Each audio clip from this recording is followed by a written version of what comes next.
Hello friends, I'm Lieutenant Commander Bharat Singh, advocate, and today in this session of free legal aid, education and counseling, we'll be covering the topic which pertains to various statutory provisions that exist for care and welfare for senior citizens and parents.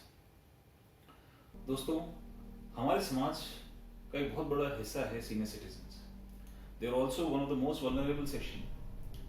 जो भी असामाजिक तत्व हैं, criminals हैं, ये उनको specifically target करते हैं. Also there are plenty of widows who have been abandoned by their family members and their property have been taken. Senior citizens vulnerable section इसलिए हैं primarily because they are in the twilight of their age and career. Their health is continuously declining. इनकी special requirements है, special need हैं. Society needs to take care of them. पर जितना उनको देखभाल करनी चाहिए उतनी उनकी होती नहीं. And lot of senior citizens and parents continues to be abandoned by various families. क्योंकि समाज का ये बहुत important हिस्सा है. They have given their best to the society in their prime. Society की जिम्मेदारी है कि हम उनकी देखभाल करें. इसलिए हमें हमारी जिम्मेदारियां मालूम होनी चाहिए और हमें सीनियर सिटीजन एंड पेरेंट्स की जो राइट्स हैं उसके बारे में भी हमें मालूम होना चाहिए. इस संदर्भ में सबसे पहले और सबसे ज्यादा इम्पोर्टेंट जो लॉ है, which is the Maintenance and Welfare of Parents and Senior Citizen Act 2007. ये गवर्नमेंट ने 2007 में पास किया था. अगर हम इसके हाइलाइट्स को कवर करें, जैसा कि ये नाम कहता है, it is basically meant for senior citizens and parents who are citizens of India. They can be living in India or abroad. Now, this law is very clear that it pertains to any of their relatives or their family members who have inherited their properties from them. Relatives में कौन कौन आते हैं?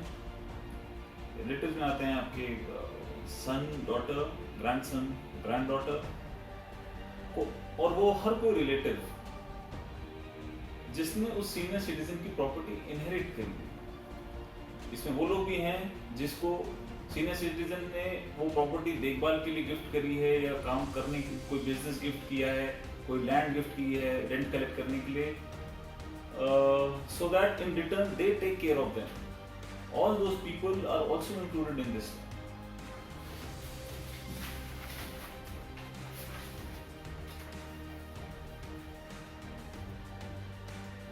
अगर कोई ऐसा है जिसके अपने बच्चे नहीं हैं, पर उसका ऐसा कोई रिलेटिव है जिसको उसने अपनी प्रॉपर्टी दी है या उस रिलेटिव ने उससे प्रॉपर्टी इनहेरिट करी है, he is also obliged by this law.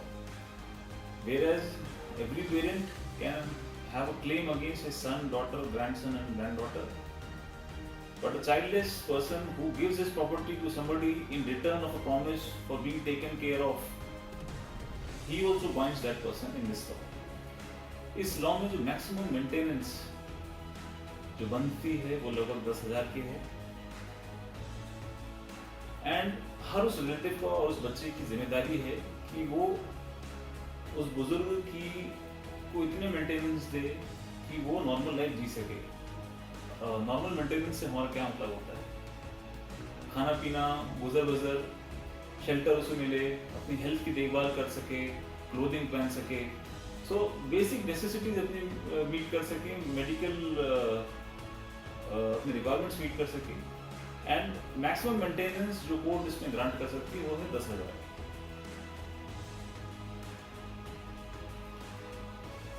तो करना कैसे है?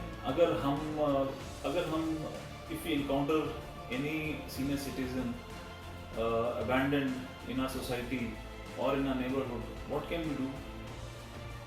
पहली बात तो senior citizen himself or he can authorize anybody, any relative, an unknown person or a known person or an organization to file an application on his behalf in the tribunal.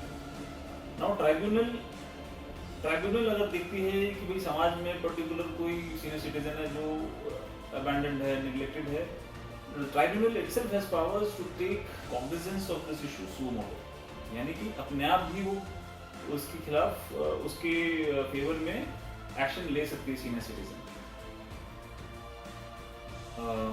Another important thing is ये application, अच्छा tribunal का एक obligation ये है कि वो 90 days के अंदर इस एप्लीकेशन को उसे रिजॉल्व करना है। ये एप्लीकेशन जो भी सीनियर सिटीजन जहाँ पे लास्ट रह रहा था या रह रहा है वहाँ के एसडीएम ऑफिस में जा सकती है, या फिर जहाँ पे उसका वो बच्चा या रिलेटिव जो उसकी देखभाल करने में जिस पे ऑब्लिगेशन है वो रह रहा है। किसी भी ऐसी जगह पे टेरिटोरियल जुरिसडिक्शन एग्जिस्ट करता है वहाँ के एसडीएम में ये एप्लीकेशन डाली जा सकती है। That SDM is duty bound to set up this tribunal. इसमें जो भी ऑर्डर होता है इसकी free copy tribunal senior citizen को प्रोवाइड करेगा। इस केस में जितना भी समय लग जाए, हो सकता है 90 डेज में ना रिजॉल्व हो, ज्यादा टाइम लग जाए, तो इसको रिजॉल्व करने में जितना भी टाइम लगेगा ट्रिब्यूनल के पास ये पावर है कि वो सीनियर सिटीजन को in the meanwhile interim maintenance provide करे। इसमें इंटरिम मेंटेनेंस मतलब जब तक फाइनल मेंटेनेंस डिसाइड नहीं होता, इंटरिम मेंटेनेंस प्रिलिमिनरी तौर पे tribunal is duty bound to give it to the senior citizen. इस लॉ में एक चीज और कही गई है कि जो स्टेट है, जो गवर्नमेंट है, स्टेट गवर्नमेंट, उसके पास एक ऑब्लिगेशन है that has to set up various old age homes in various part of the states and districts. There can be more than one old age home in the district, but at least एक तो होना ही है। And हर उस old age home की capacity लगभग 150 senior citizen को minimum capacity होनी चाहिए कि इतने लोग, इतने सीनियर सिटीजन को वो एडजस्ट कर सके, अकोमोडेट कर सके। इससे ज्यादा हो सकती है पर इससे कम नहीं होनी चाहिए। All these senior citizen old age homes, they have to have special facilities for geriatric care, and so that जो सीनियर सिटीजन से रिलेटेड जो बीमारी हैं, ओल्ड एज की जो बीमारीज हैं, उनके संदर्भ में उनको ट्रीटमेंट मिल सके, उनकी देखभाल कर सके, उसको रिसर्च कर सके। Apart from that, state government has an obligation कि जो भी गवर्नमेंट के ग्रांट के द्वारा सेटअप गवर्नमेंट हॉस्पिटल्स हैं या फिर उनकी ग्रांट के द्वारा दी हुई लैंड है जिसपे कोई प्राइवेट हॉस्पिटल खड़ा है या पार्टली फंडेड प्राइवेट हॉस्पिटल है, it also has to have a special research facilities for geriatric care for old age people, and there should be separate queues for old age people, and they should be given special, the beds have to be reserved for them. This law also says कि जहाँ पर भी senior citizen की अगर कोई property है, उसने अगर किसी को प्रॉपर्टी काम करने के लिए दी हुई है या देखभाल करने के लिए दी हुई है जिसमें से उसको प्रॉफिट अर्न होता है या मनी इनकम होती है,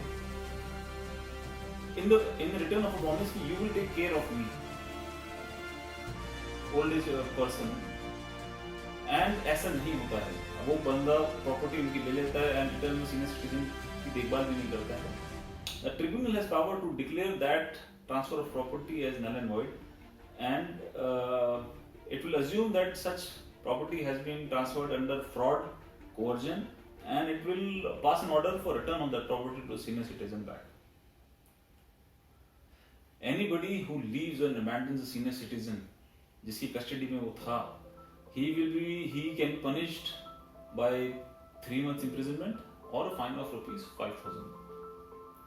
There are many other laws apart from this particular law which talks about the rights of the senior citizens and parents. For example, Article 41 of Directive Principle of State Policies of the Indian Constitution, it talks about an obligation on the state that it has to take due care of old age people and weaker section of the societies. Apart from that, there is a Hindu Adoption and Maintenance Act, Section 20, which tells कि every Hindu during his lifetime has an obligation to take care of his father and mother who are not able to earn for themselves and who have inadequate income from their property. Section 22 of Hindu Adoption and Maintenance Act says that if any Hindu dies and if there is a heir of his property, then he is duty bound to maintain the dependence of the deceased Hindu through the income that is arising out of that property. यानी कि अगर कोई हिंदू उसकी मृत्यु हो जाती है और उसका कोई हेयर है जिसको वो प्रॉपर्टी मिलती है, उस प्रॉपर्टी से जो होने वाली इनकम है, उस इनकम से ही ड्यूटी बाउंड टू मेंटेन उसकी मदर एंड फादर जो उसके डिपेंडेंट हैं, बूढ़े हैं, जो मृत हिंदू है, and he will have this obligation to the extent of the property that he has inherited. And this maintenance has to be decided based on status of the parties, कितने dependents हैं, total property कितनी है. अगर उसमें कोई डेब्ट है तो that has to be deducted.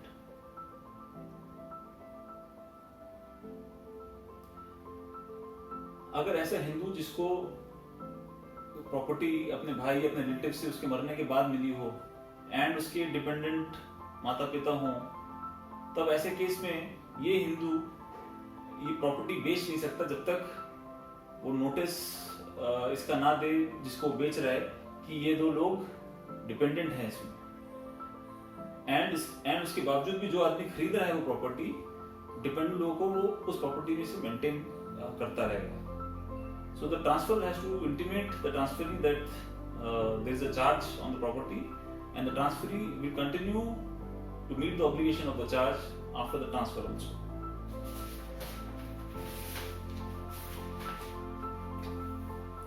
Apart from that, there is a law under section 125 of Criminal Procedure Code. It talks about obligation of every person to maintain his old age parents if they are unable to maintain themselves from the property or their own earnings. Hindu Succession Act का एक provision है which tells that a widow and a mother of a deceased Hindu is class 1 heir of his property and will get one part of his property. Widow of a deceased co-person in a joint Hindu property is entitled for maintenance out of that joint Hindu property. अगर कोई वृद्ध माता है या कोई window है, उसका अगर कोई जॉइंट हिंदू प्रॉपर्टी है, उसका अगर हस्बैंड की डेथ होती है तो उस जॉइंट हिंदू प्रॉपर्टी की इक्वल हिस्सेदार, उसका जो एक पार्ट है उसकी इक्वल हिस्सेदार होंगी उसकी मदर एंड उसकी वाइफ. अपार्ट फ्रॉम दैट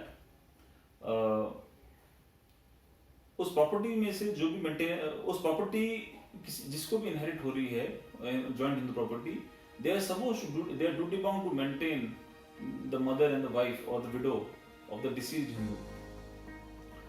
अगर ऐसा कोई हम कॉन्ट्रैक्ट करते हैं जिसमें एक पार्टी बहुत डोमिनेटिंग है, दूसरी वीक वृद्ध ओल्ड पीपल हैं, and because of their age sickness they are unable to take good decisions about themselves, and उस कॉन्ट्रैक्ट में एक पार्टी बहुत ज्यादा एडवांटेज में आ रही है और वृद्ध एंड जो ओल्ड लोग हैं वो डिसएडवांटेज में हैं. So it will be duty, जो पार्टी एडवांटेज में ही duty bound to prove that such contract has not been under undue influence and forceful और कोअर्जन.